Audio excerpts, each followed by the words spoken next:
வணக்கம். நான் உங்கள் ஜெயா. நம்ம இப்போ இந்த வீடியோவில் இக்கால இலக்கியத்தில் கவிஞர் கண்ணதாசனை பற்றி பார்க்கலாம் வாங்க. கண்ணதாசனோட இயற்பெயர் முத்தையா. இவர் ராமநாதபுரம் மாவட்டத்தில் சிறுகூடற்பட்டியில் தான் பிறந்திருக்காரு.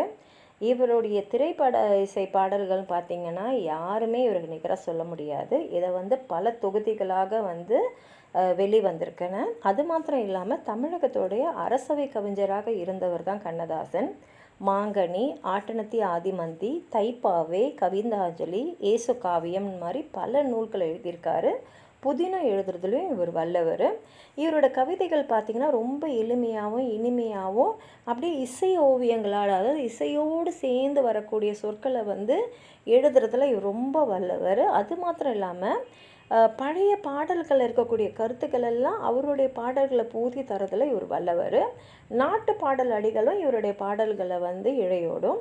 காதற்ற ஊசியும் வாராது கான் கடை வழிக்கே, இது பட்டினத்தார் சொன்ன ஒரு கருத்து. இந்த கருத்தை அவர் எவ்வளோ அழகாக வீடு வரை உறவு, வீதி வரை மனைவி, காடு வரை பிள்ளை, கடைசி வரை யாரோ, அதாவது வள்ளலார் என்ன சொல்லியிருக்காருன்னா, இறந்துட்ட அப்புறம் நம்ம கூட எதுவுமே வராதுன்னு. அதை தான் இங்கேயும் அவர் அவ்வளோ எளிமை பார்த்து அழகாக எழுதியிருக்காரு.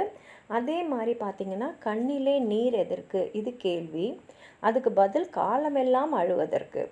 இன்னொன்று போனால் போகட்டும் போடா, இந்த பூமியில் நிலையாய் வாழ்ந்தவர் யாரடா, ஆடையின்றி பிறந்தோம் ஆசையின்றி பிறந்தோமா, இந்த மாதிரியான வரிகள் எல்லாம் மனசை விட்டு நீங்காத திரைப்பட பாடல்கள்.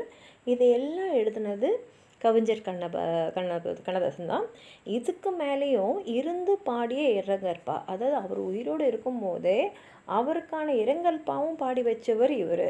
முதலில் திராவிட இயக்கத்தில் ஈடுபட்டு ரொம்ப புகழோடு இருந்த இவர் பின்னாடி முற்றிலும் மாறி ஆத்திகன் ஆனார். அப்போ தான் அர்த்தமுள்ள இந்து மதம்ன்ற பெரிய நூலை இவர் எழுதியிருக்காரு.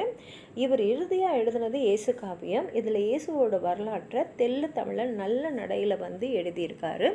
உங்களுக்கும் இவரை பற்றி ஏதாவது சொல்லணும்னு நினச்சிங்கன்னா கீழே இருக்கிற கமெண்ட் பாக்ஸில் எழுதுங்க. இந்த வீடியோவை ஹைப் பண்ணுங்கள், லைக் பண்ணுங்கள், உங்கள் ஃப்ரெண்ட்ஸோடு ஷேர் பண்ணுங்கள். சப்ஸ்கிரைப் பண்ணாதவங்களாம் ப்ளீஸ் சப்ஸ்கிரைப் பண்ணி சப்போர்ட் பண்ணுங்கள். நன்றி.